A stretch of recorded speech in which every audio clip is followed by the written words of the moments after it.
Soham apsu kaunteya prabhasmi shashi suryayoho pranava sarvavedeshu shabdakhe paurusham nrishu.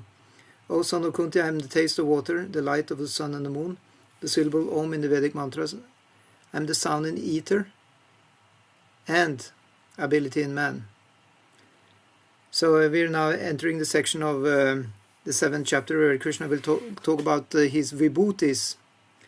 So in that way, this is also called the Vibhuti Yoga chapter. So you know the meaning of Vibhuti? Well, Bhutanam, isn't that something like embodiment? Yeah, so you can say Bhuta means everything that's created. So Vibhuti then means specific. It's what it means is the great creations. Yeah, the great manifestations. For example, the biggest mountain, the most beautiful, thing, the best smell. This is called vibhutis. Does it make sense? Yeah, that makes sense. Yeah. So now Krishna, and why is Krishna telling about his vibhutis? I can't remember how it lived up, but it's something like Arjuna is inquiring how Krishna is to be remembered in different ways, isn't it? Yeah. So it's how Krishna is. It is how Krishna is represented in this world. How we can see him in matter, okay?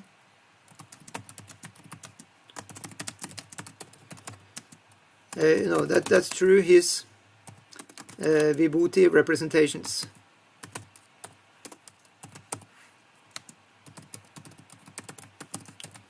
For example, the tallest mountain. What is the name of chapter 7? I'm not 100% sure, to be honest. But I think it's I think it's called Vibhuti. Is it maybe? Oh yeah. I mean in English that's okay. Yeah, in English. But I think in the original Sanskrit, I think it's called it's like the Vibhuti chapter. Yeah. Vibhuti chapter. Okay.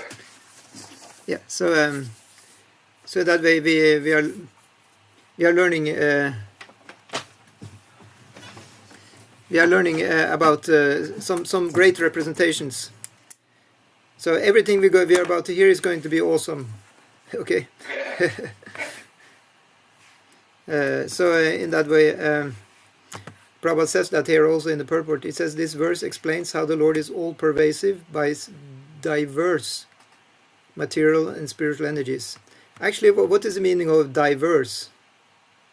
It means has many branches and varieties. Okay, yeah. It means it has variety and different capacities. Yeah, and as Prabhupada said, yeah? Forest has many different kinds of trees and many different kinds of birds and different plants. That would be, if there are many different kinds, then it's a diverse. That would mean diverse. And that's the feature of the Lord, that he's expressing himself through matter. This may seem harsh for people who have a mixed material experience, and that's all of us actually. But if one comes to Bhakti Yoga, one can live with that. One doesn't need to be bitter. Like devotees, usually they are not so bitter about their material experience, because we can see that the Lord is behind that, and then we can cope with it. However, people who does not accept Krishna's existence, they usually have a hard time coping actually with life. I'm not saying that everybody is not. I'm not saying like that, but I'm just saying in general, if one doesn't accept that God has a plan, one really can very quickly become actually bitter. Yes, because the alternative, I guess, is that you think that your own perception of happiness and distress is the all in all in the moment. Exactly. And so then in that way, if it doesn't give meaning to you, then it feels like it doesn't give meaning at all. Exactly. But of course, that's not the case. We have unlimited meanings for everything, since the Lord is unlimited. So Prabhupada says that the Supreme Lord can be preliminarily perceived by his different energies, and in this way he is realized impersonally. Like my Guru Maharaj, he said that every single word that Srila Prabhupada is using is very carefully thought out. Can sometimes be sometimes very thought provoking, or sometimes even just provoking. The words Prabhupada are using. but it's like you cannot really understand him just by looking at the material world. But as he says, you can realize him impersonally, and you can get an idea just from the observing the world. So this is also explained in the 11th canto of Bhagavatam. You see, I'm often mentioning 11th canto when I'm going through Bhagavad Gita, because 11th canto is a section there, Uddhava Gita. It's like a continuation of the Bhagavad Gita, actually. Oh yeah. Yeah. In the Bhagavatam. Yeah, I'll write that here. Uddhava Gita is a great reference to the Bhagavad Gita, and serves as its what do you call it? What did I just say? What do you call this? Sequel, yeah? So is it like the time frame between the Pandavas and up until Parikshit? Yeah. Actually, Uddhava Gita is spoken, I think, after the war. No, wait a minute. No, it's before the war. You mentioned something about it, I thought, that Krishna has to speak the Gita again. Oh yeah, that's another, actually that would maybe be a better sequel. That's the Ayla Gita. I think it's called the Ayla Gita. That's also in the... That's it. And that's chronologically later. That's after Arjuna has been fighting. In the same fight, right? That's after Arjuna has been fighting for a few days, and again he's losing his enthusiasm, and he sits down and he actually asks Krishna, you remember Krishna? You told me all these nice philosophical points. Maybe you can start. Maybe you can give me a pep talk again, because I forgot it. I mean, I understand, if I was Arjuna out on the battlefield, I also would forget. I mean, we're forgetting, all of us. Really great brahmanas and great personalities fighting here, so it's a little difficult, maybe.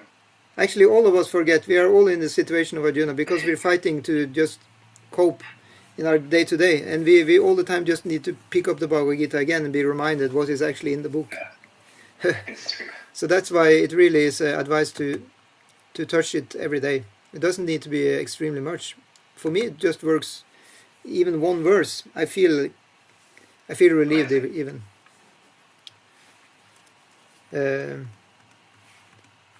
I think I will say that Uddhava Gita is its expansion rather than a sequel, because it's actually... so the extra commentaries that he added. Yeah, it's actually a little bigger than the Bhagavad Gita. It has more, you can say, goes a little bit deeper. Prabhupada himself says actually that Uddhava Gita goes actually deeper. I mean, he even said that. It takes place in the same point of time as the original Gita, right? It's Krishna teaching Arjuna just before the battle, right? Yeah. I mean, Uddhava Gita, I think is spoken actually before the whole Kurukshetra. No, wait a minute. I don't remember now. Maybe it's after also. Maybe I can look it up. Yeah. You can tell me later when you find it. Okay. Yeah. Yeah, and then Prabhupada gives a very nice analogy here in his purport to 7.8, how it works about Krishna, being present in the material, vibhutis. So he says, as the demigod in the sun is a person and is perceived by his all-pervading energy, the sunshine, so the Lord, although in his eternal abode, is perceived by his all-pervading diffusive energies. Yeah, so again, the English here, diffusive, what does that mean? I think it roots from diffusion, and to be diffuse is to be a little bit up in the air and little, subtle. To be, maybe I can look it up also. Yeah, because that would be interesting. Because why wouldn't Prabhupada just say variegated energies? He's using the word diffusive. It's actually a physics term. It's relating to or involving the intermingling of substances by the natural movement of their particles. Is that diffusive? Whoa, nice. Thank you. Yeah, so in that way it correctly describes the situation there, because all these energies are just mixing with each other actually, and it becomes all the more bewildering for every day. It's like before, you had, like in music, you had, different genres. Is that the right pronunciation? Genre? Drum? Genre, like Genre. huh? Genre? Genre, yeah. You had Drum. Was it maybe you said? Yeah, you had rock, you had pop, right? You had dance. You had but now in these days all the different genres, they are mixed together. Yeah. Right? so one cannot really know now which genre it is for a lot of music. Yes, that's really true. I don't say it's negative, but I'm saying it's like that with the material world in general, that things tend to get mixed up, and in that way, material world is a bewildering place, really. Yeah. But if you go to the core elements, one will actually find peace. So that's why it's advice. We should get out more. Go and touch some grass, touch water, like the original substances. I just heard there was one person on the internet who had tried to live for one day just drinking energy drinks, right? Instead of water. And energy drink is supposed to be so good for give you energy, water.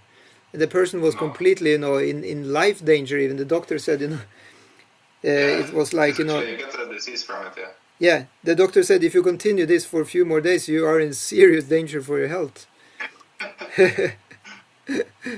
So why not just drink pure water? So Prabhupada says the taste of water is the active principle of water. No one likes to drink seawater because the pure taste of water is mixed with salt. Attraction for water depends on the purity of the taste, and this pure taste is one of the energies of the Lord. Yeah, but today all our water is, or we actually like to drink water mixed up with all kinds of things. I mean, I'm just saying. I do myself. I'm not trying to play good here. Personally, actually, I think pure water is a little boring. I like to drink water mixed with some taste. I mean, I'm not drinking alcohol. That I didn't drink for 25 years, and I also don't want to drink that ever. But like this tea, for example, or I mean tea without the caffeine, sometimes seems to be more attractive than water. Is it true? Not for me. Of course, I forgot. You like pure water actually very much. But I think in Oslo, chili water just from the tap is the best. Yeah, actually tap water here is quite good in Oslo. Yeah. I don't know if you tasted this water in the river in Norway. We have a few rivers that are so pure, directly from the ice, mountains ice. And this water is so tasty and pure. I have tried to drink that myself. It's actually very tasty, and that I like. Yeah. I always like that water. It's not as tasty like in a few days. Directly from it's very fresh, and it's a fresh product. Yeah, nothing beats that. The bottled water will always be not the same. Yeah. No matter what expensive brand it is. More stale. Yeah. It's said in the books, you have kind of gradation of the best water, yeah?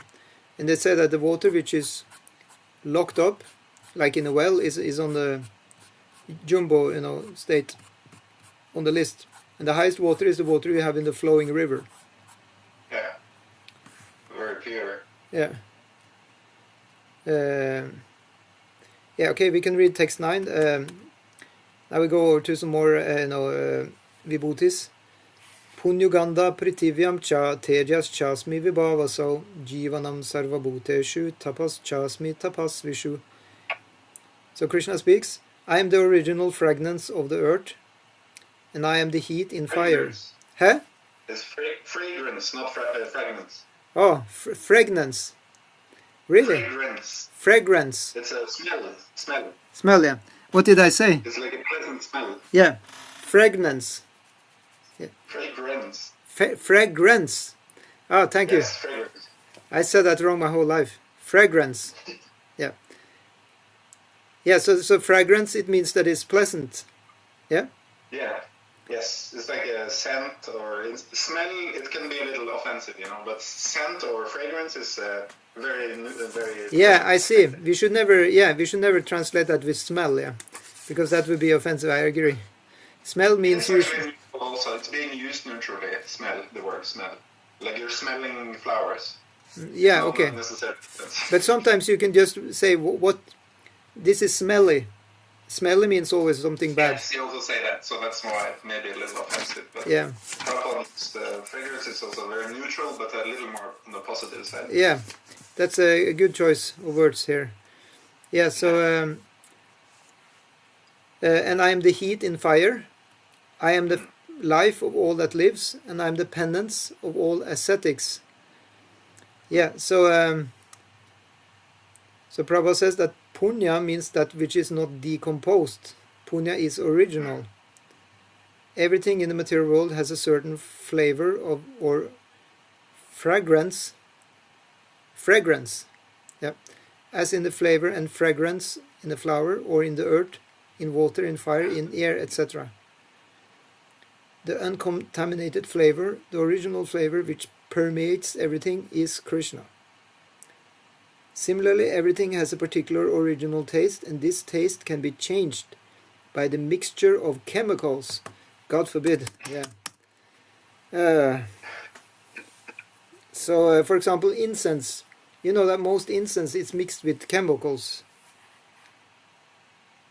Yeah. I was in India last time, and I tried to get some actual incense that was really good quality. And I thought, the best incense would be the one which is, completely natural, right? Yeah. But the man in the incense shop, in India they have a whole shop, they have shops just dedicated to incense. There's nothing else in the shop. Yeah. So much they're using it there. So he put his best, the best incense he had in the whole shop. And of course one of them was the completely natural, handmade, like that. And it was smelling very good. And then he put one which was synthetic, and it was actually also smelling very good. Yeah. So I ended up buying one of each. I mean, you have to you have to give credit where credit is due.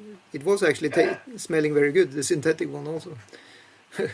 So it's like allowing, having a competition, a sports competition, and then some are allowing, take any kind of drug, any kind of thing that would help you improve, and the others are like, no, you have to do it this way, not any supplement or anything. Really, I thought it was illegal. Very precise. Okay, I thought it was illegal in sports competition to use drug. Yeah, they disallow almost anything. Yeah, even caffeine, I think, is not allowed. Whoa, very strict there. Yeah. So and then so everything original has some smell, some fragrance, and some taste. And then Prabhupada goes on to talk about the fire. Vibhavashu means fire. Without fire we cannot run factories. We cannot cook, etc. And that fire is Krishna. The heat in the fire is Krishna. According to Vedic medicine, indigestion is due to low temperature in the belly. So even for digestion, fire is needed. So as you know, the fire of digestion is called Antar Agni. It's the inner fire. Yeah? It's all the spaces where Krishna is situated. Huh? No, it's like he's in the fire of the stomach. He's actually the heat in all yeah. fire. And yeah, it's actually it's it's a fire. The fire of digestion is a form of Vishnu. Yeah. Yeah, he says it in a later chapter. Yeah. also known as the fire of digestion. Yeah.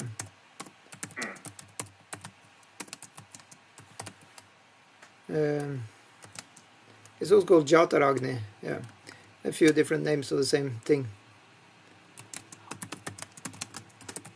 Yeah. So how do you have a good fire? You have to think about. There are a few rules. Actually, it said fire. That state of fire can be three states. Yeah. State of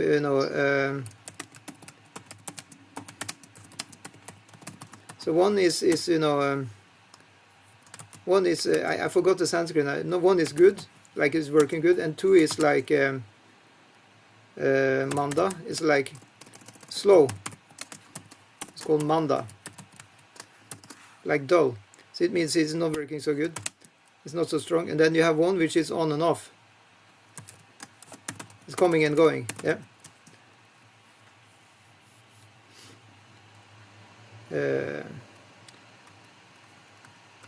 So how to get it better? So first give it some space. So according to it should keep some space. Should not fill belly completely full. Yeah. But leave space for Agni to operate, and wind also. They're combinedly operating in the stomach. There is the wind of digestion for the wind and fire in the belly to cooperate in digesting the food. Yeah. And then also, so I can put it's like a few points for that. Like one is to give it space, and then two, of course this. It should be keep the flame keep the flame burning. Yeah. So that means don't minimize the fire of digestion by what do you call? Of course, somebody has a very strong fire of digestion, then there's no problem. So I think if one has a weak flame, should make it stronger. That's what I mean. If one has weak digestion,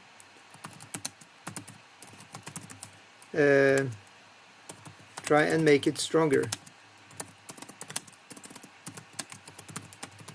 so it can burn what you eat. Yeah, it's called burning actually. Yeah.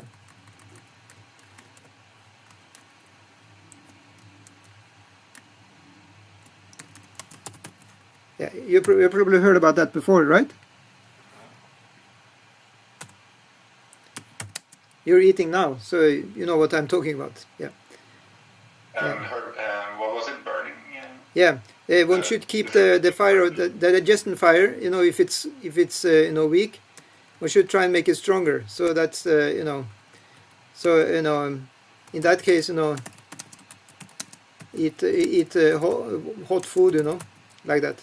It completely depends on the purpose, because if you want just to cook some chapati, you don't have to create a huge fire. No, that's the point also. Not too much also. Yeah. I mean, it's like balance. Balance is the key. Exactly. Yeah, balance and timing, I will say also. Yeah, and also purpose. Yeah, balance, timing, and purpose. Yeah.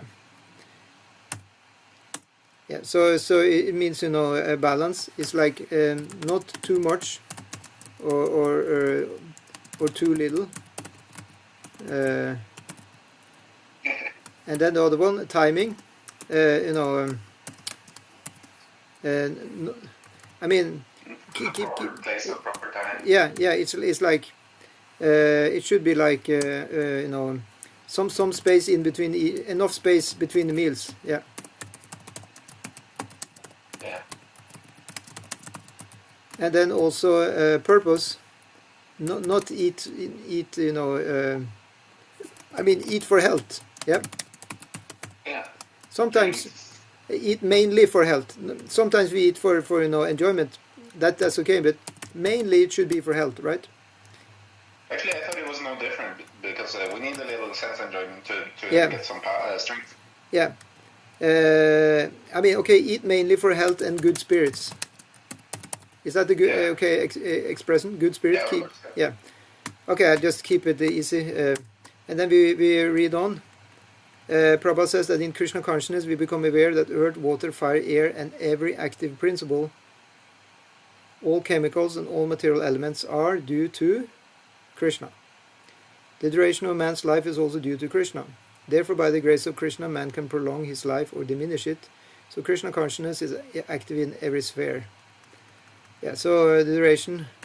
Then you use Ayurveda, the Vedic science of keeping a good duration of life. And that Ayurveda is dedicating a huge chunk how to eat. Because that's very central.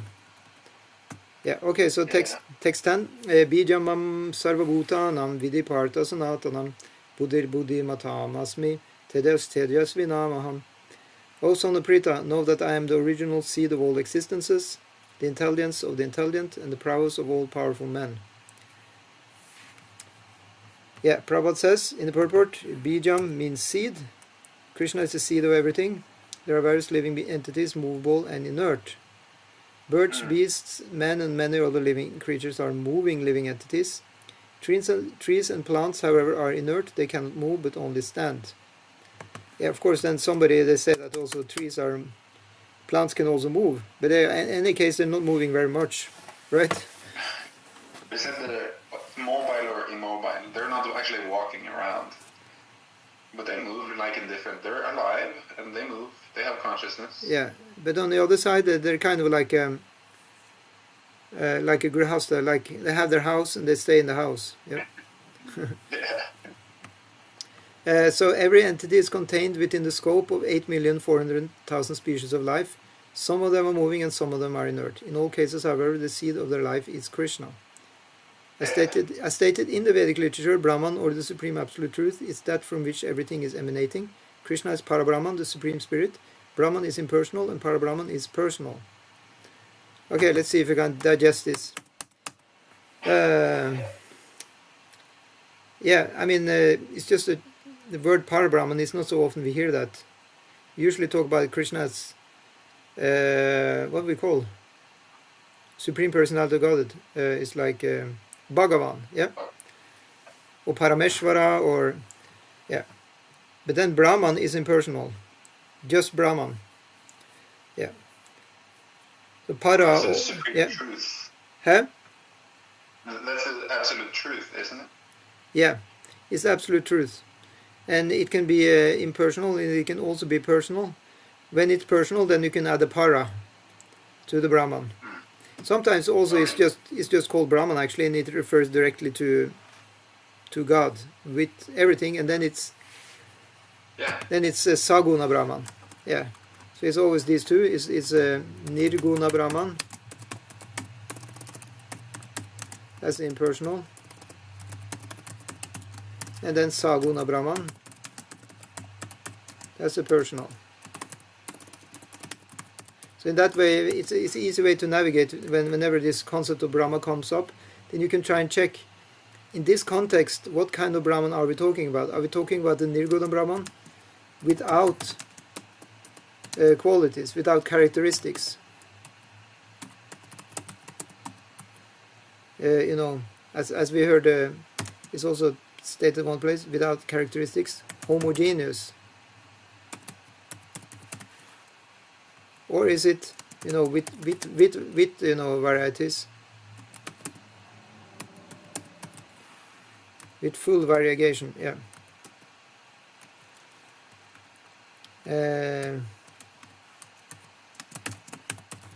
So that's in that case the personal God, the person of Krishna, as the ultimate end of all personal knowledge. That is Krishna.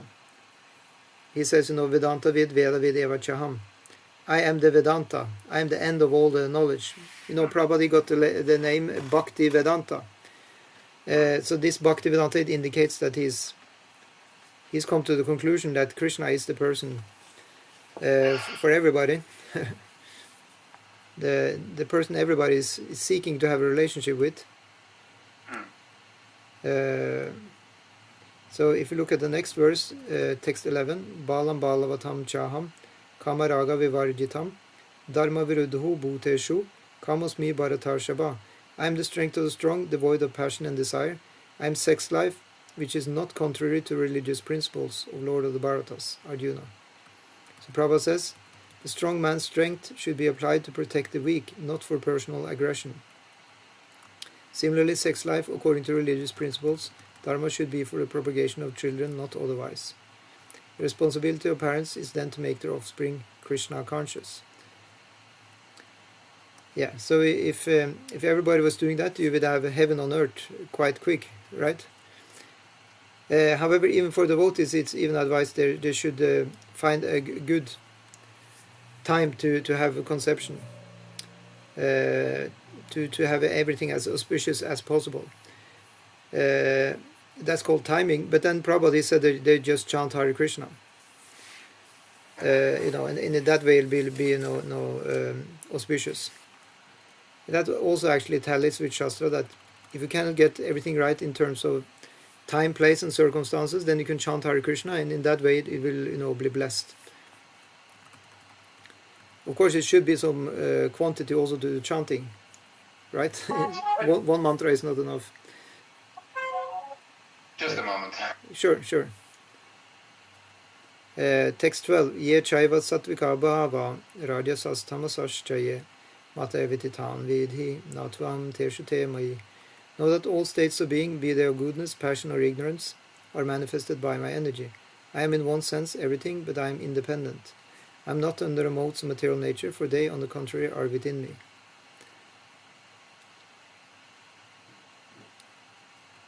Yeah. Prabhupada says that all material activities in the world are being conducted under the three modes of material nature. Yeah, so if you analyze, we will know that we are actually not the doer. We are actually beyond duality. And that's difficult, if not impossible, to understand from the material point of view. And thus, from the material point of view, we will identify as the person who is doing things. But actually, it's only the three modes of material nature. According to this verse, let's see again.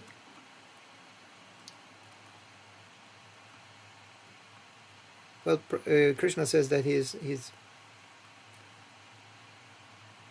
says that he is everything, but at the same time he is independent. So that is this achintya bheda bheda tattva, simultaneously oneness and independence. So it's not really easy to understand. It's impossible to understand with logic, actually, with our brains. So that's why it's called achintya bheda bheda. So bheda and abheda, bheda tattva. It's inconceivable. Oneness and difference.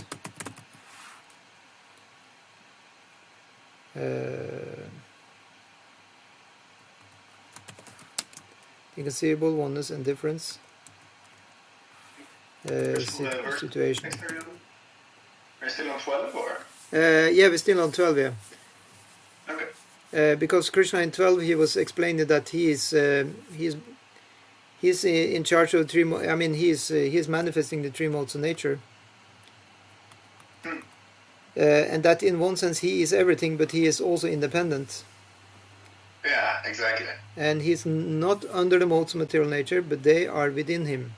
So when we are under the modes of material nature, we are actually inside Krishna, and because of that, we can actually do spiritual life while we're here, while we are here. Does it make sense? Because we are actually in Krishna, we're in his separated energy. So it means the energy has a usage beyond mere mundane stuff. This energy that we're dealing with now, it can be used for Krishna, since it's anyway is inside of him, then obviously it can be used for him. It's just a matter of Prabhupada says one place, I think that's also in Bhagavad Gita, it's just a matter of accepting the facts. Accepting and understanding the facts. And that's the inconceivable oneness and difference situation. Actually, in that situation, one can actually feel free to act for Krishna in the material world, without being afraid. Yeah. That's another thing. Because when we are afraid, then we are in the dualities, the moha. So it says Bhayam Dvitya. When we are in the duality, then we have the fear is there. We can still go on, overcome the fear, and then we will be more and more fearless. But still, we have aversion for certain material things, and we reject them on a spiritual basis. Yeah, that's to help our in between situation that we're in, so that we elevate ourselves gradually to transcendental space. And when we're transcendental, just a hypothetical thing, of course, then there's no such restriction on no, we cannot do this because material situation, or? Well, it depends all about one's own consciousness. If one has, the relationship with Krishna established, there is nothing blocking one. One is doing things out of love for Krishna. Of course, one will not do destructive things or illegal things, because Krishna doesn't like that. He has said many times that we should treat, his living entities very lovingly, because they are all his dear parts and parcels. So there can never be there can he enters this material manifestation as all devouring death at the same time, so it's all merciful. Exactly. So he's offering that you can eat him as prasadam. He is prasadam. So you can get him inside your body through the prasadam. Chaitanya Mahaprabhu explains in the Chaitanya Bhagavat, or it's explained about him, I don't remember, but it's that he is entering people's heart through the prasadam, the Lord Krishna. So and in the same way, he is eating us, right? As time he is eating us up, and we are entering his belly, and we are burned in his belly. Right, by his fire of digestion. Of the demon, it's averse to all kind of chanting, all kind of knowledge, but taking some prasadam food, of course, some sweet. Yeah, so secret entrance into the heart of the demon. So in that way, when it's actually making advancement. However, Krishna says in the Bhagavad Gita is in the 11th chapter, that actually he tells Arjuna is afraid of fighting, but Krishna shows him his universal form, and he shows there that all of them are actually being eaten by the universal form. I mean, literally. And they're entering, they're eating, they're munched by his universal mouth, and they're entering his belly, and thus they are, they're dying. So he says that everybody is already dead by my arrangement. Yeah, exactly. So it is really happening, and why it is happening is because it is Krishna's will. Now we can choose to be on his side and play his game, like cooperate, or we can choose not to. But it looks like the best way is to cooperate, to try and cooperate with Krishna. It's literally just surrender, do not contest or do not complain about it. Because in Bhagavad Gita he's really flexing. He really shows what he's made of. Yeah. And would show the universal form in it. Yeah, he shows the universal form, and and that universal form, it consists of these vibhutis, which we already have explained a few of. They are all in the universal form. Actually, universal form contains everything, but mainly he's showing his strength through all these things. He usually doesn't show his weakness, because he doesn't have a weakness. I mean, sometimes in the pastimes he can play, like he's bewildered or something, but it's very short, and it's just for the sake of the pastime. But actually, it's really glorifying him, because he's so funny. It's an indirect glorification of himself, that he is so big. Just like, and the example is very nicely given by Prabhupada one place. It's just like this example.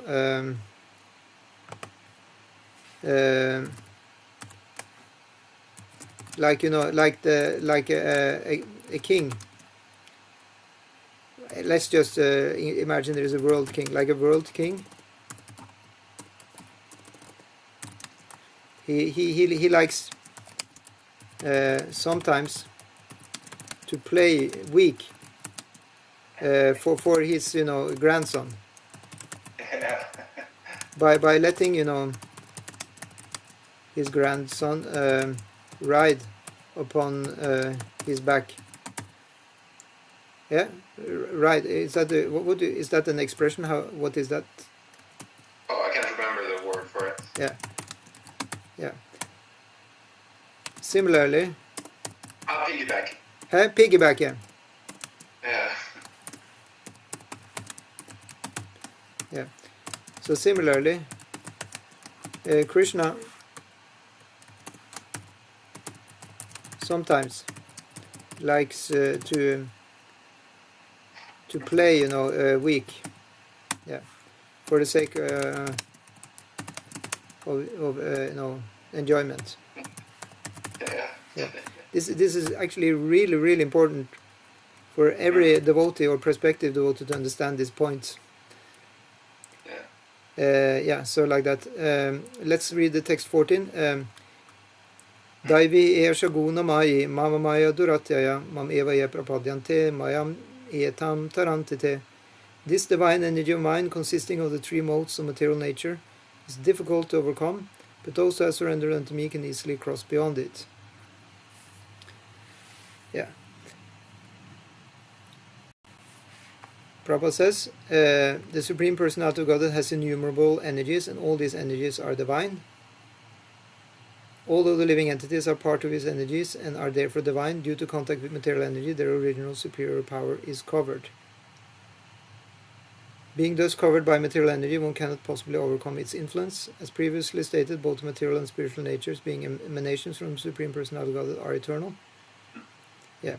The living entities belong to the eternal superior nature of the Lord, but due to the contamination by the inferior nature matter, their illusion is also eternal. The conditioned soul is therefore called Nitya Vada, eternally conditioned. So that's also one point I made, I think, last time. You cannot actually trace out, because you see, it's operating by a different system that we are used to here. We are used to in our life that everything has a linear, sequence. You start it and then you end it. Now this is not the case about material existence, unfortunately, or fortunately, I don't know. It's simply just it's a circular. Yeah. So it's simply like zero. Yeah. It's just going in a circle. Yeah. But there is no problem, because it's said that it's So here you have like different conditions of jivas. I can give a. Saying back home, back to Godhead, right? So it doesn't say to Godhead. It just back home to Godhead. Yeah. It is our home. It doesn't mean that you were there for 10 years before. It's like it's still your home, because he's our Lord. Because once you enter there, it will feel like you were always there, and the others they will also think you were always there. You see, this is how it works. It's also, it's two different mayas. That's amazing. Yeah, that's the point. It is really amazing. The two different Mayas operating. It's like we were always there. Wow. Yeah. And both of them makes you feel like you were always there. Wow. Since both of them are two different Mayas operating, both circular concepts. Yeah. So they are called Yoga Maya and Maha Maya. Yeah.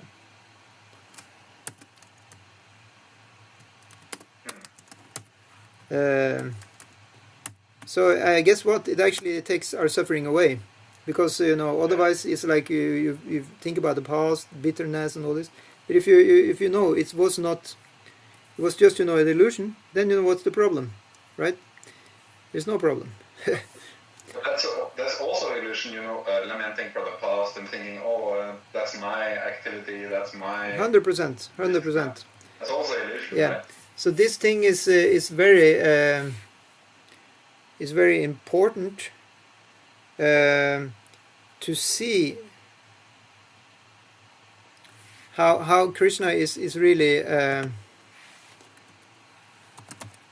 in charge of systems that keeps us trapped. And then you can think is this bad of Krishna? But actually this is not bad of Krishna, because that's the ultimate freedom, right? Because the point is that when you are in the material world, you feel so at home and it's so natural, then you can just go on enjoying, like really full on, right? And in the same way, in the spiritual world, we also feel completely natural and at home. They will also enjoy like anything.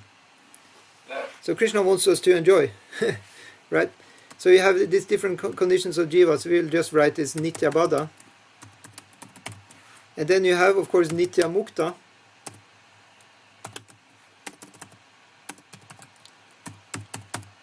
Yeah. So Nitya Mukta. So both of these, first of all, what we need to have clear is that both of these are Tatashta Shakti. There is sometimes some misunderstanding with those who didn't study this deeply. Both of these jivas are actually of the Tatashta Shakti category.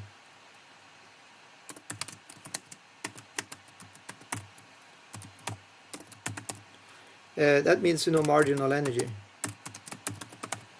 But Nitya Baddha, Nitya Mukta, there never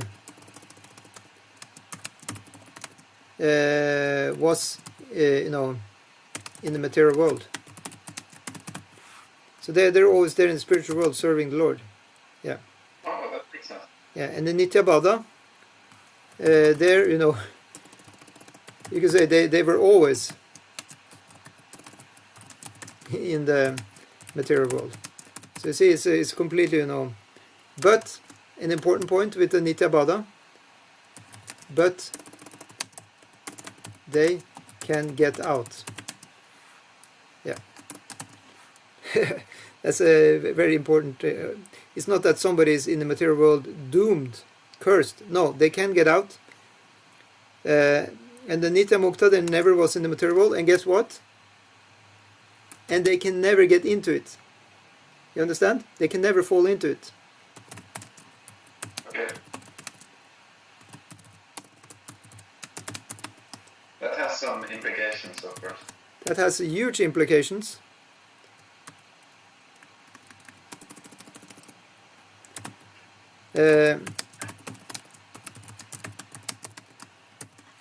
See, but this is optimism. Krishna. This is what Shastra is stating about these two different categories. Yeah. Nitya Baddha, they were always in the material world, but they can get out of it, and that's of course by the process of Bhakti Yoga. Nitya Mukta, they were never in the material world, and they can never also fall into it. So who is the most happy? Both of them are happy. Actually, once they are with Krishna, both of them are just as happy. Yeah. That's also important to state here. Both both of them are just as happy when with Krishna forever. Yeah. but it's simply two different categories. And material world is full of nitya baddhas, obviously. And sometimes the nitya muktas they get down, and they just drag people out there, out of the material world. You could say back home, yeah, as you said, yeah, back home, back to Godhead, yeah. So in that way, everything is fine. Yeah. Okay, so should we read on? Text. We don't have to. We don't have to. No, you want to discuss more? No, I can read actually now. I cleaned. Ah, super. Yeah, read text 15.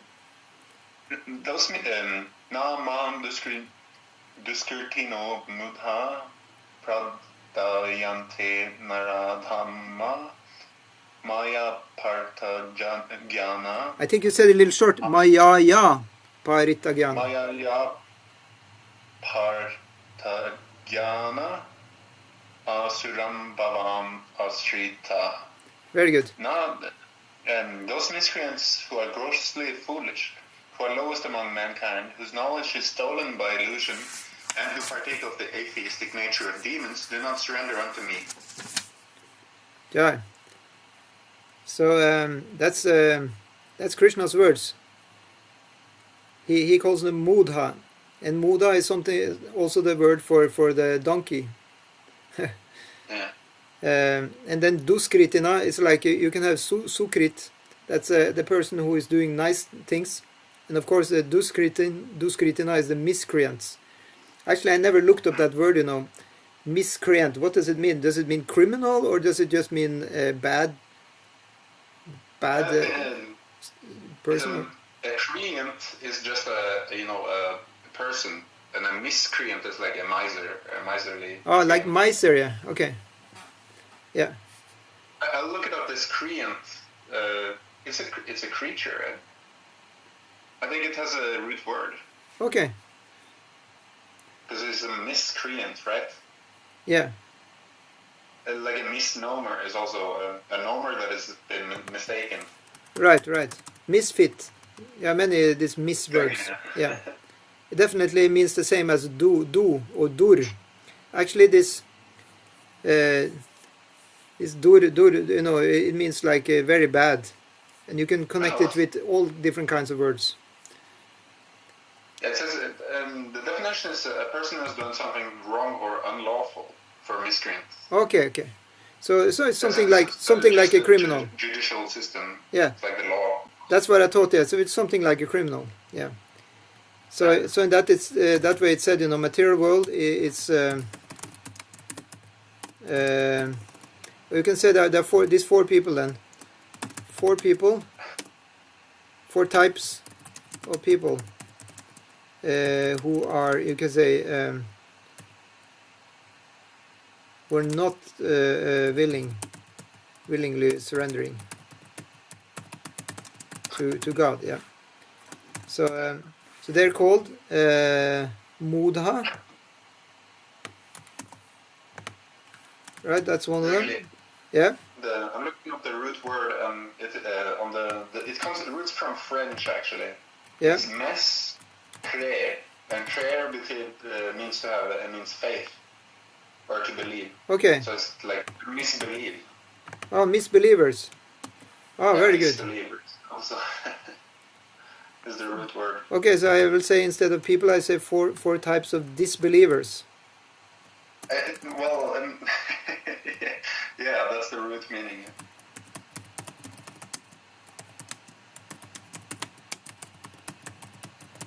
So it's funny how it's perfectly accurate, the meaning.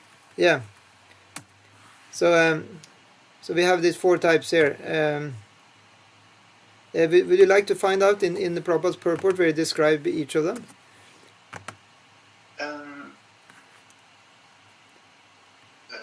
In the Gita, simply surrendering to the lotus feet of Supreme Personality Krishna, one can surmount the strangest laws of material nature. One, the mudha, grossly foolish. Yeah, that's like the donkey. Discreti is like the disbeliever. Yeah, where does it say the first one? Where is it? Mudha. It's quite far. This is a long paragraph. Oh, yeah. That's why I also. I'm sorry, no, we don't have time to read all of it, but yeah. So there we have one. Yeah, the Mudas are those who are grossly foolish. Yeah. Like hardworking like beasts. Hardworking and not interested in anything else. Yeah. And then we have number 2. That is miscreant. That's the Naradama. Yeah. Yeah. So Nara means human being, and Adama means the lowest. Out of the 8 million. Nara Yeah. Nara Adama. Yeah. So Prabhupada says that there out of 8,400,000 different species of living beings, there are 400,000 human species. And then numerous of these are lower forms of human life that are mostly uncivilized. The civilized human beings are those who have regulative principles of social, political, and religious life. And those who are socially and politically developed but who have no religious principles must be considered Naradamas. Yeah. Anyways, those who have low faith or undeveloped or something?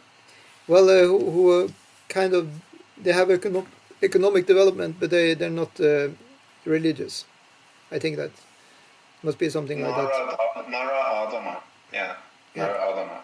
It's like non-religious humans. Yeah, exactly. Then it's Maya, Ya, Arta, Jnana. Yeah, that's the next one. Number 3. The next class of Diskriti is called Maya, Ya, Parita, Jnana. Or those persons whose erudite knowledge has been nullified by the influence of illusory material energy. Yeah. So here you have, erudite. What does erudite mean? It means like a vast, right? Great knowledge. Oh yeah, I think it means like actually learned. Yeah. Very scholarly, yeah. Great knowledge or learning, yeah. And you have actually a lot of them.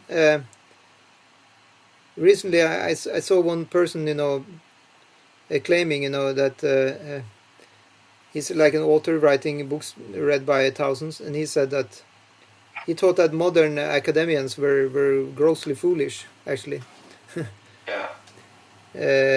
Sometimes there may be some truth to that, especially if they are in this category. So Prabhupada says they are mostly very learned fellows, great philosophers, poets, literati, scientists, etc., but the illusory energy misguides them, and therefore they disobey the Supreme Lord. There are a great number of Maya Parita Jnana at the present moment, even amongst the scholars of the Bhagavad Gita. So Prabhupada, of course, he had to battle with these people sometimes. I mean, personally, I very much like scholars in general because they have a good amount of knowledge. But it's true that some of them are a little bit, proud. Yeah, I think the best quality that these people are showing often is the little bit humility that God works in mysterious ways attitude. Yeah, and there are a lot of scholars who are very nice and are very humble. Definitely. Yeah, definitely. because one place also stated that actually knowledge it gives humility. Actually, that produces humility. When you have a lot of knowledge, it produces humility. I think most of actually the scholars that I've come across, or a few of them are just very. What is it called when you're very interested in one field and not so much interested in anything else? They're kind of. It's almost like autistic, but I don't. Yeah, I know what you mean. Yeah, one-sided. Yeah, they have some field of interest that they really like, and then they're not so much interested. I mean, in one sense, you can say it's called to be nerdy. To be like a nerd, like in some way, like it could also be called like Asperger's. It's like a mild form of autism, where one is just completely fixed up in some specific thing, to the exclusion of everything else. Yeah. Yeah, a little bit. So I mean, it's just natural also that you. This is also almost independent of whether their knowledge is actually covered or not. Yes, that's often the problem. Yeah. because if it's knowledge in the ignorance, if you remember from our Ishopanishad, it said that this is the worst kind of knowledge. So aparavidya, if you become very much into that, to the exclusion of paravidya. Paravidya is the pure spiritual knowledge, and aparavidya is everything else, even Vedic knowledge, which is not dealing with bhakti and the personalistic Lord. Then it's going to cover one over by the illusory energy, unfortunately. Yeah, because ultimately there is no truth superior to Krishna. That's the point. So that the laws of physics are all in all, there's nothing above it, then that is God, It's a very personal thing. So we can take a look at the last class of these duskritis, miscreants. It's called Asuram Bhavam Ashritaha, or those of demonic principles. Huh? Asuram Bhavam Ashritaha. Yeah, so Asura, it means, the demons, and Bhava means like their mood. So those who so Ashrita, it means to take shelter of. So those who take shelter of the atheistic mood, or you say here demonic principles. Yeah, and this Ashrita is it to seek shelter somewhere? Is it Ashrita? Yeah, sometimes you can say that. It said that you have. I can write that here also. Whereas, like set up their. Yeah. So I'll give you a concept here. So Ash. So I copy paste this Ashrita there.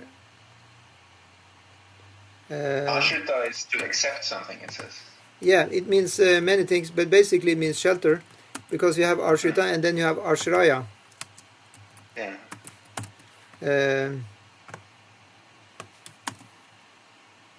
It's just yeah, so Ashraya, that means the shelter. Of course, that means Krishna. Yeah. And then Ashrita means those who take shelter, right?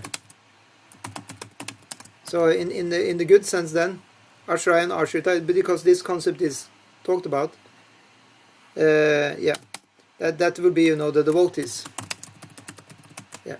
So in a negative sense, then the so-called devotees of the demonic people, they are of course then taking shelter in the wrong side.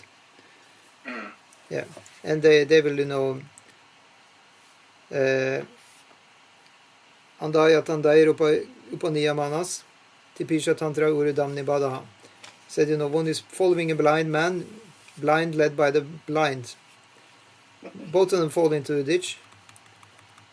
But if one follows the guru, who can see, then one is also reading the map, which is the scriptures. Then we will find the kingdom of God eventually. Yeah, it's actually not very difficult. It's just a little bit of surrender onto it. Yeah, it takes actually sometimes we say just a little bit of humility, but actually it takes a huge chunk of humility. It does, yeah. And not just one time either. No, it's continuous. When really it's chiseling off the ego. Yeah. Like an ongoing project. Yeah. And that's the point here, that the demons they really don't want to do that for the time being.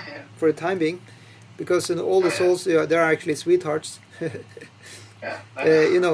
When once they give up, their obstinacy, then it's all going to be good. Actually, it's said here, I can give that. I mean, it's also this concept.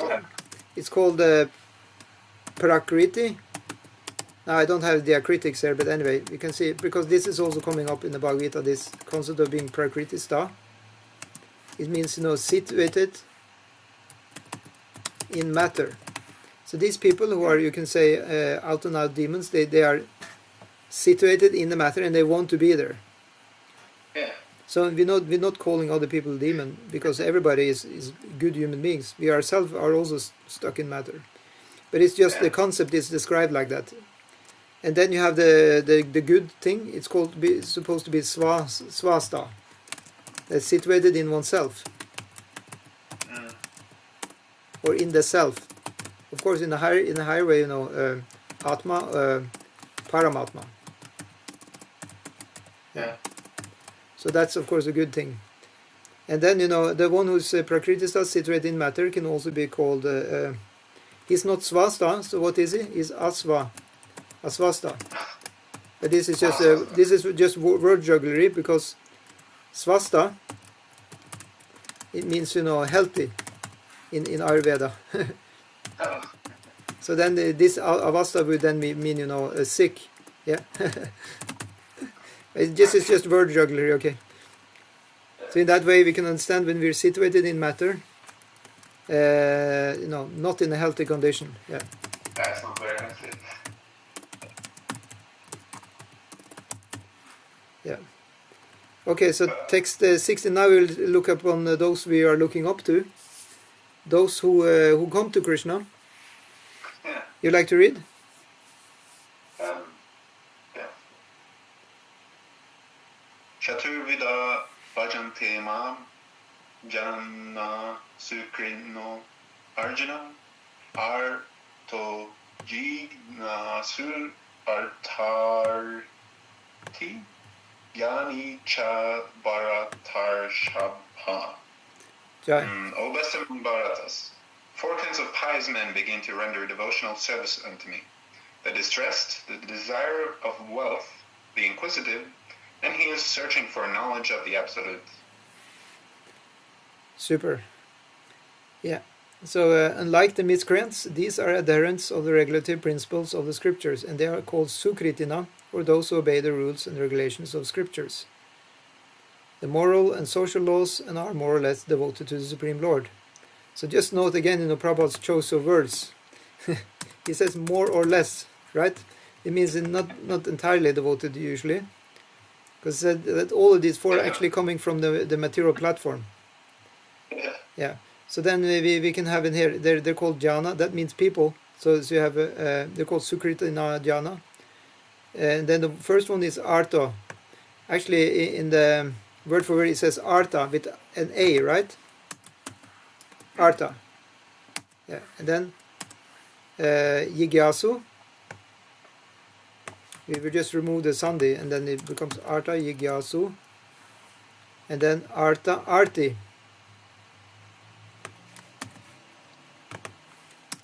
And then, which is last, Jnani. So these are the 4. Right?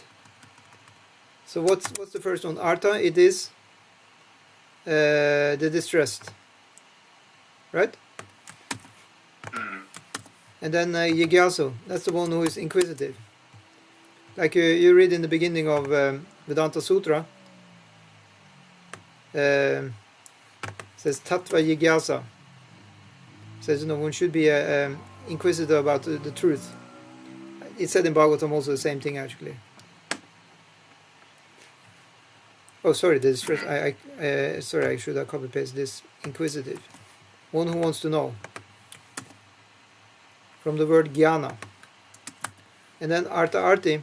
So there arta, you see there is a difference between arta here, because it doesn't have an H. It's arta. The other one is arta. Yeah. Arta means wealth, and arta just means distress. Yeah. And it also has the long A to begin with in the beginning. Yeah, exactly. So this is a completely different word. Yeah. So arta, arti. So arti also means one who wants wealth. So it's like, yeah, that's very clear. And we will flesh out this even more, just for fun. Then Jnani, of course, is one who is searching for knowledge of the Absolute. One who knows things as they are. Yeah, that's the word for word, right? Yeah. Yeah. So I just write that here, so we have space to write one who knows. Yeah. So now we can look at. Actually, I will juggle this a little bit around, because I have a plan with this. Now look at this. So Arta, the distressed, he is. If you categorize according to the Varnas, he will be the Shudra. Yep. And the desire for wealth, that's not so difficult. Who do you think will be? It could be the Vaishyas. Of course. Yeah. And then Yigyasa, the inquisitive, is a Kshatriya. Yeah, Yeah. You know, in Mahabharata, who is the most inquisitive person in the whole Mahabharata? It's Yudhishthir. He's asking and asking he's and asking. always asking the same. The half of the Mahabharata is just Yudhishthir asking questions. A kshatriya really wants to know. He wants to know what's going on. That's a great leader, who is very aware. He's not afraid to ask questions. Never. But better than just asking questions is to be, the guru who already. So who is Yudhishthir asking questions to? He asked that to the Jnani, to the one who knows. So that is the Brahmana. And of course, above all of this are the devotees. So they will only. Who is searching for knowledge of the absolute is starting to make distinction between this is spiritual knowledge, this is material knowledge. Who is that? Oh, the lost pious person, the one who is searching for knowledge of the absolute, the Brahmin. Yeah. It's the Brahmin, yeah. So of course he's starting to discern spirit and matter. He will definitely do that. In that way, you can even put them on so many different ways. You can look at this. But the thing is that it is definitely a progression of consciousness here. One who is just coming, you can say crying. I mean, we all do. We come to God, in distress. But higher than that is one who comes, who is more kind of cool-minded, who actually have some project, you can say. It's actually higher, yeah. So you have sometimes in the temple. I mean, I'm sorry for saying, but this is just how my experience is. Sometimes there comes some rich businessman, and usually from India, and they want to give some donation so we can build up the temple. So this is like more, and they sometimes they're quite clear about that they actually want to have material success. They're not shy about it even. Well, he went to the right place at least. Yeah, because all the scripture says that if you want to have wealth, then give to the Lord and you will get 10,000 back. 10,000 times back. Say it like that also. Yeah, give to the Brahmana, give to the Lord in the temple like that, and they know they will get so much back from that. Even if it's just a little bit. You get the special mercy. Yeah, so you can see that all these people who, whenever there's a Iskcon temple opened, be sure there's a great Indian businessman, who donated half of it. Of course, many of them are already pure devotees. That's another thing, of course. But in any case, it's a normal thing, and wealth is not only money and like that. It's for example, I remember sometimes they came because I've been Pujari for over 10 years. So they came. They wanted to have good success in the school. Yeah, to have the good grades. That's also the same thing. That's also the desire of artha. Artha means also goal. So one wants to achieve something, success, good grades. It can be even, to have a good relationship with the wife or husband. Yeah, all these are in that category. Yeah. Of course, sometimes they can go down in the artha category. Of course, one is very distressed and one wants, to have a roof over one's head. So when one comes to the temple and prays, to the Lord, right? I remember there was one person who came, and he would like to have, a job. He was new in the country. I mean, this was in Denmark many years ago. And then when he got the job, he was very thankful to the Lord because he was actually coming and he really prayed to the Lord to get, that job, and he got it. Yeah. So and then Jigyasu, that's to actually want to know about how things are working. But the Lord, he actually fulfills these kind of desires. If you pray to him, he will, He actually doing, and that's then the proof of each of these seekers that the Lord is actually existing, and thus they become actually devotees. So that's what I'm going to write here, so we don't lose the track. All these will become, let's just say pure devotees, because sometimes these four are explained as impure devotees. They actually have, they have, but they will become pure devotees. By time, by their experience of the Lord's mercy upon them. Yeah. Yeah, and then Prabhupada says here that out of these, and he's now mentioning the 4 classes.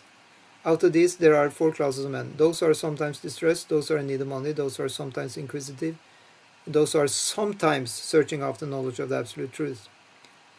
So it's also interesting, Prabhupada saying sometimes, because it's not constant. That means there are mixed devotees.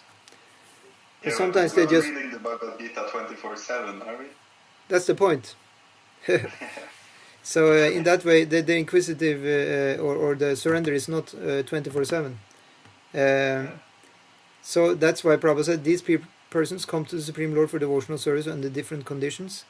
These are not pure devotees because they have some aspiration to fulfill in exchange for devotional service.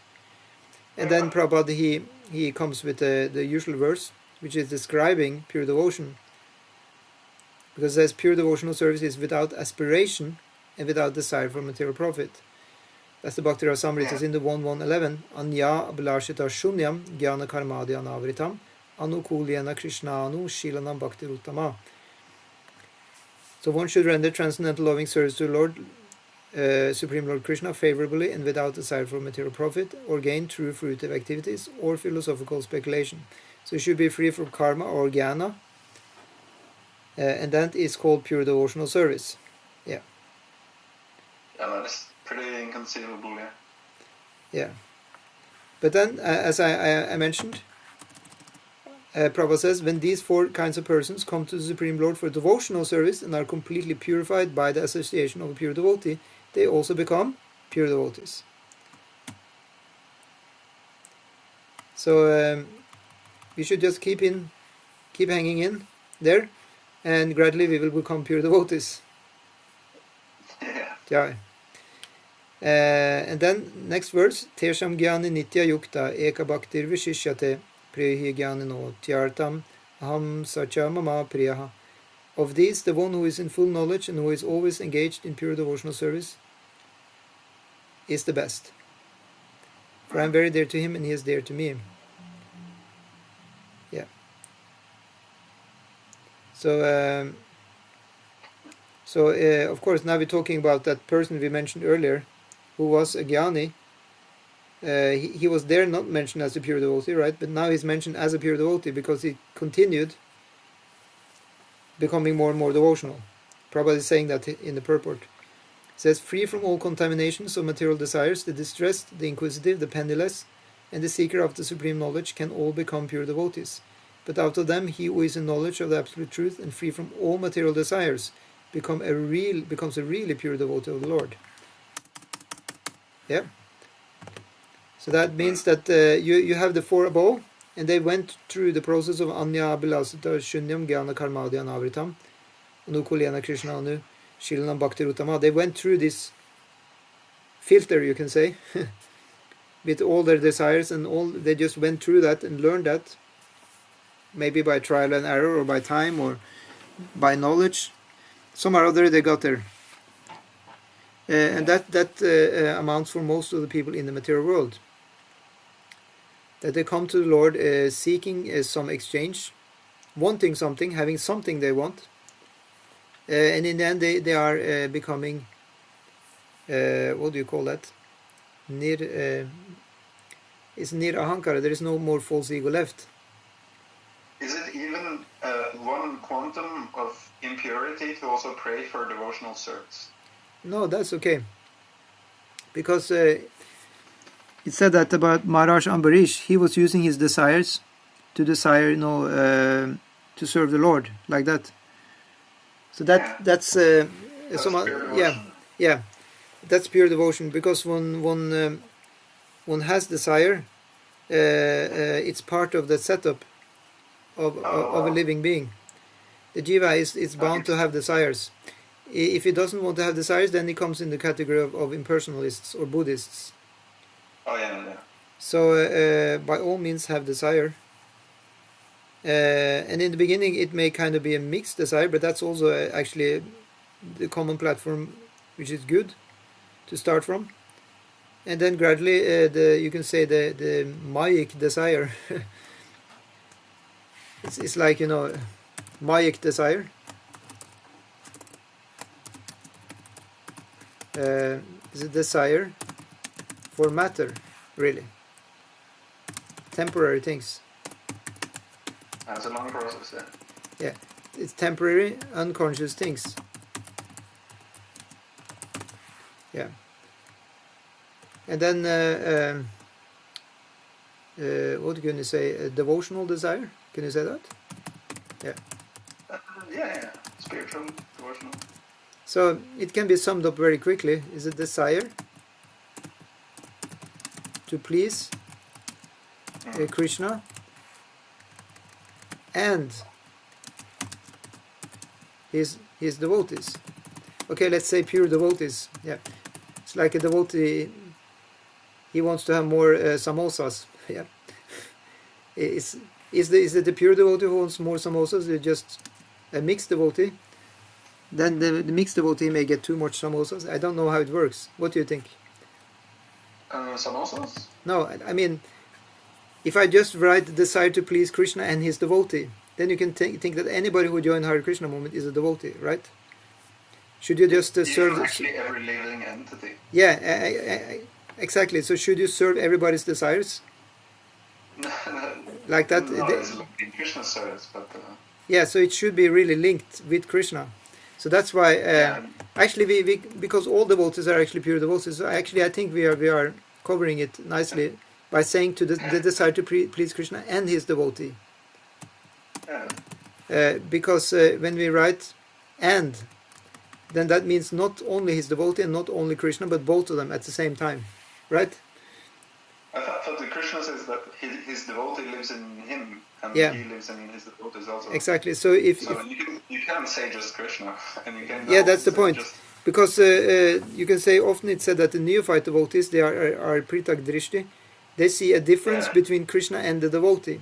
So they are just dedicated. That's understandable, of course. It's like we're giving so much rules in the organization we have to follow in the start, and then it's like we need some determination, you know. Yeah. We need to make little distinction. We need to be very. One needs to do that. That's very true. But that devotional side then, in a kind of rough stage, it can be kind of tainted. No, I don't think it's tainted. It's maybe a little, you know.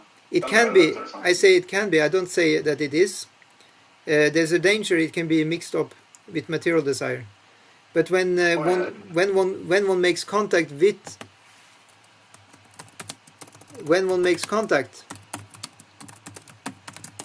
you know, a Shuddha Bhakta,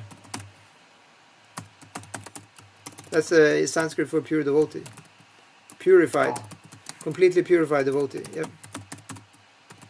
Pure-hearted. It's like the spiritual world is a reflection of the material. Yeah. So then you know, one gets also the pure desire to please Krishna. You see why I'm saying this is because it's transferred. Because that desire is planted in the heart, you could say, as a seed of bhakti. It's called the Bhakti Lata Beach. So in that way, one should never, you know,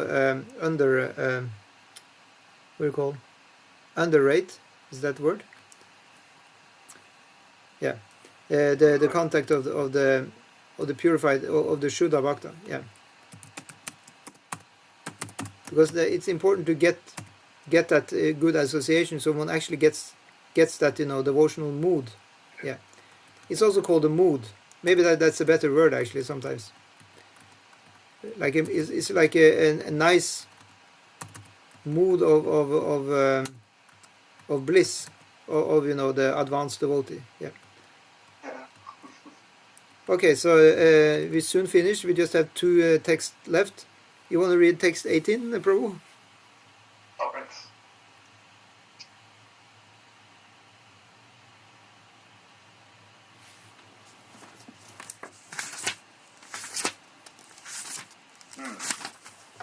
Udara. Uda sarve vayite Jnani tu atmaiva me matam ashtita sahi yuktam tma mam evanutam mam gatim. Yeah, All these devotees are undoubtedly magnanimous souls, but he who is situated in knowledge of me I consider just like my own self.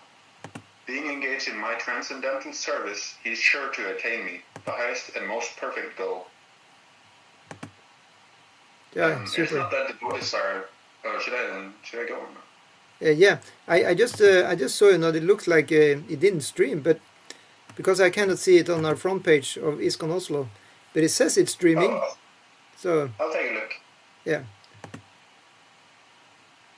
it really says it's streaming. So it's just probably It's not streaming. It's not streaming. No. Strange. Yeah. Anyway. Anyway. I mean, for 30 years I was used to that, nobody filming nothing, and now suddenly I'm just completely dependent that it's going to be streamed. No.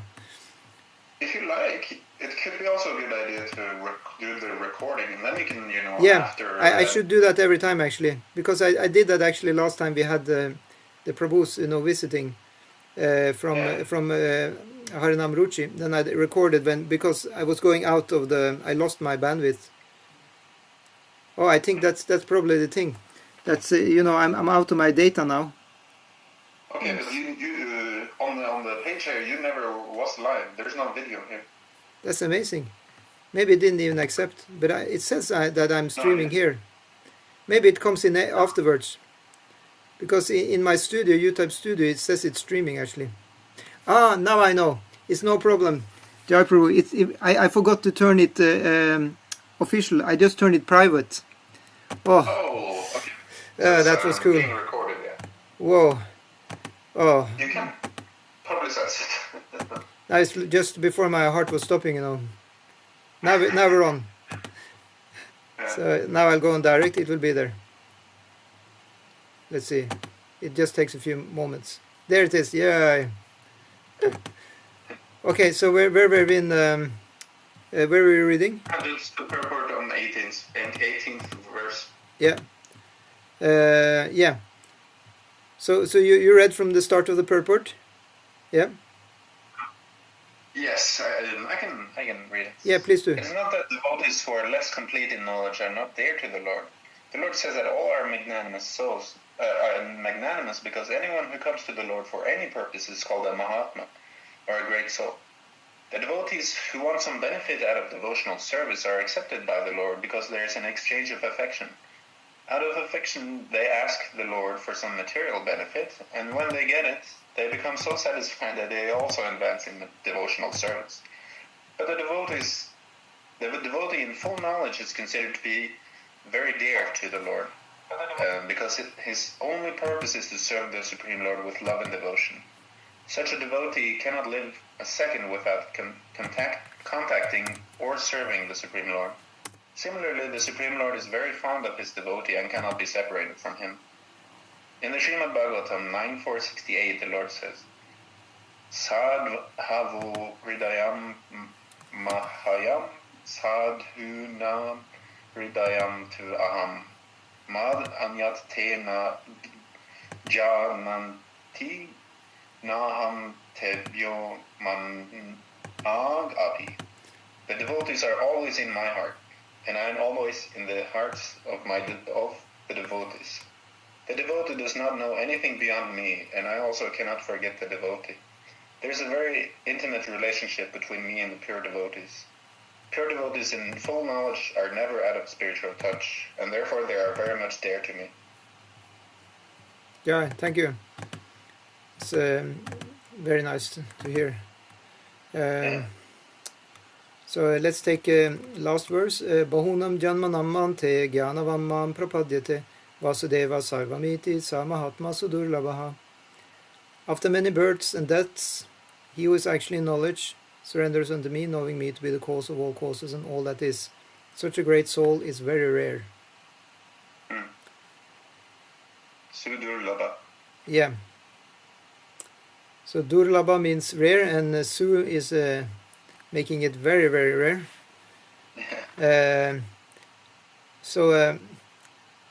The living entity, while executing devotional service or transcendental rituals after many, many births, may actually become situated in transcendental pure knowledge that the Supreme Personality of Godhead is the ultimate goal of spiritual realization.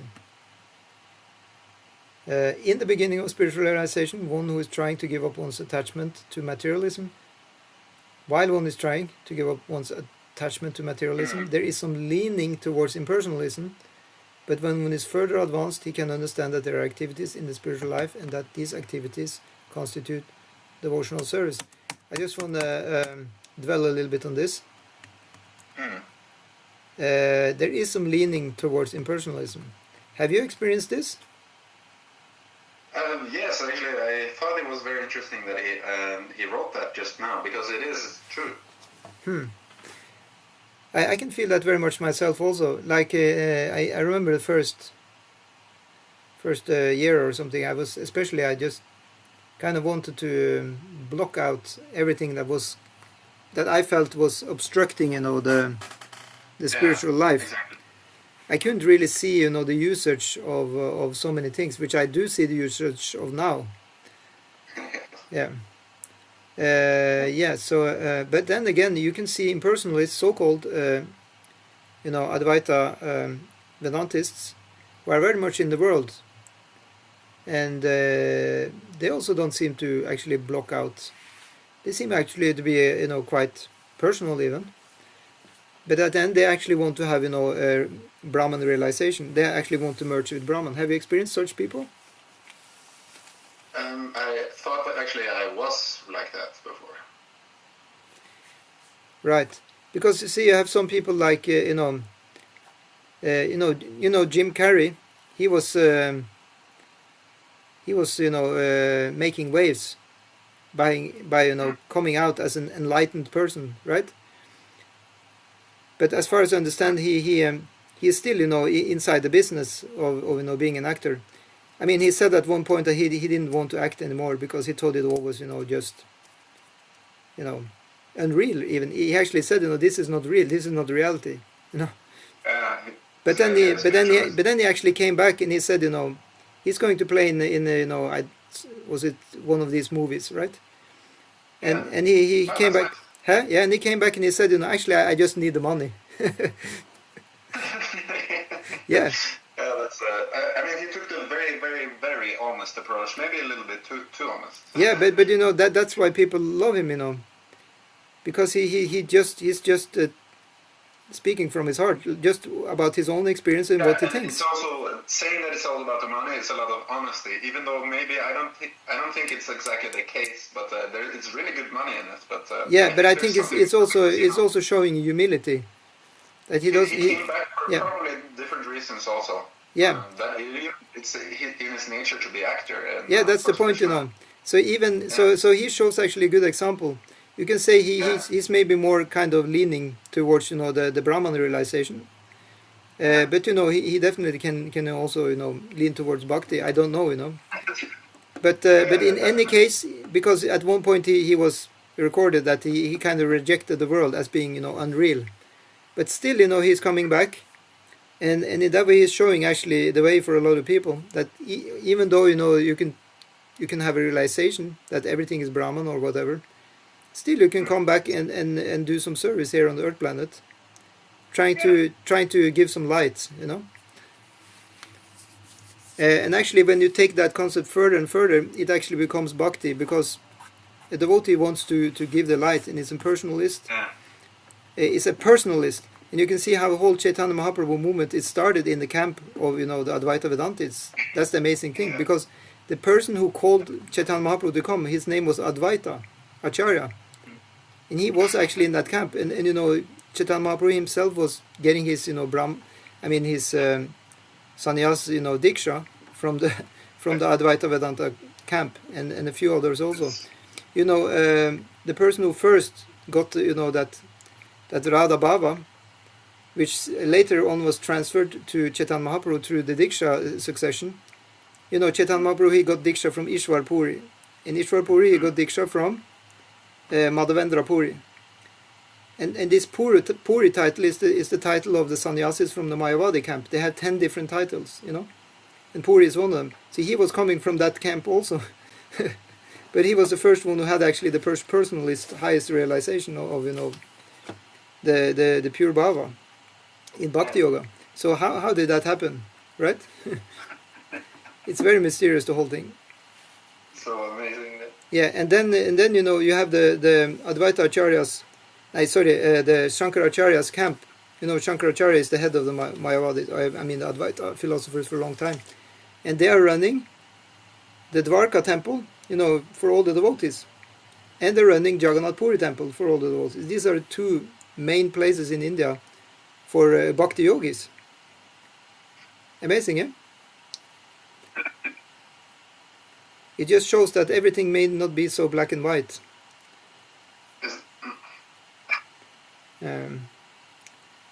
That one may lean towards impersonalism, but that doesn't mean that one may you know, come completely into the bhakti later on.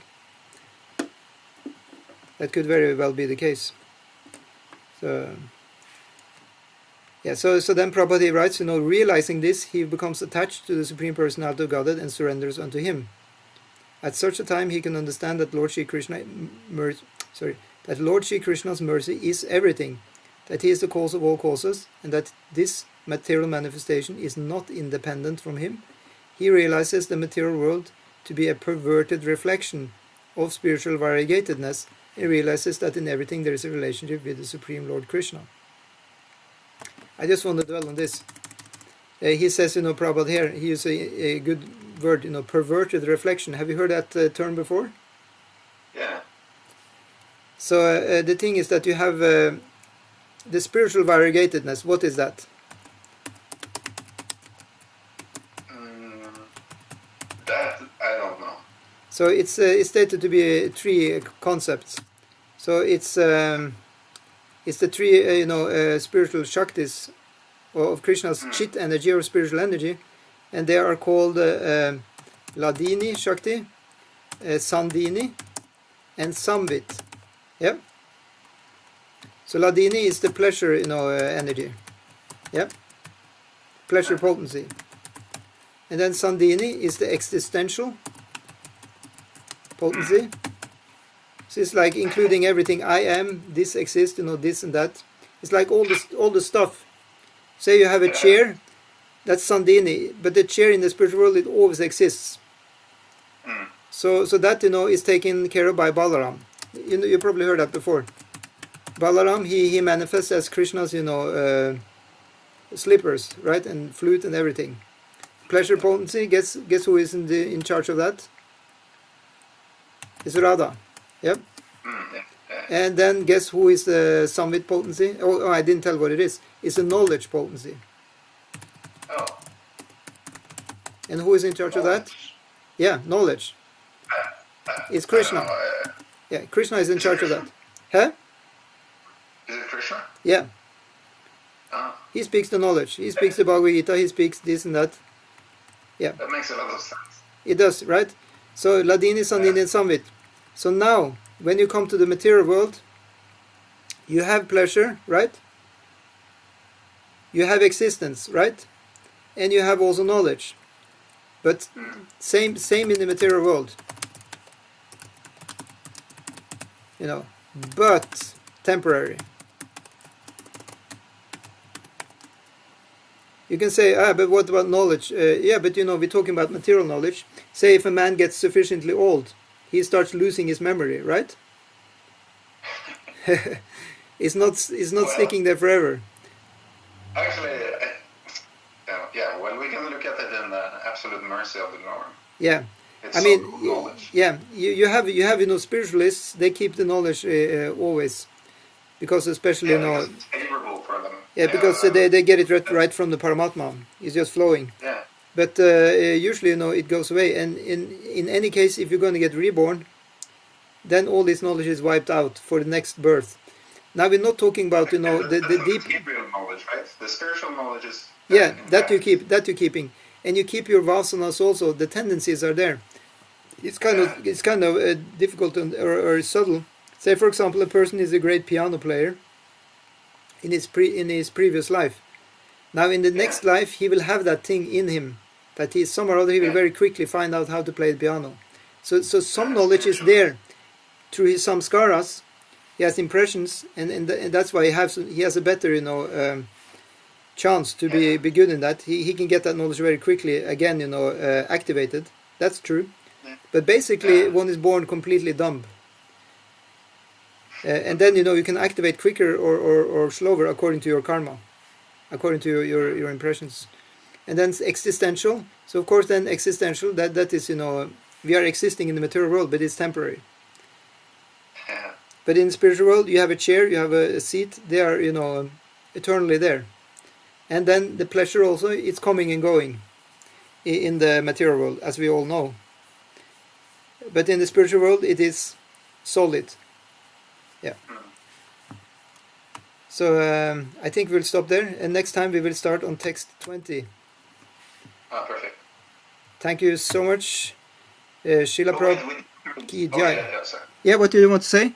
Sorry? No, my mistake. Okay, so we'll stop. Thank you so much. Hare Krishna. Hare Krishna. See you tomorrow. See you tomorrow, yeah. I'll bring them. I mean, I'm sure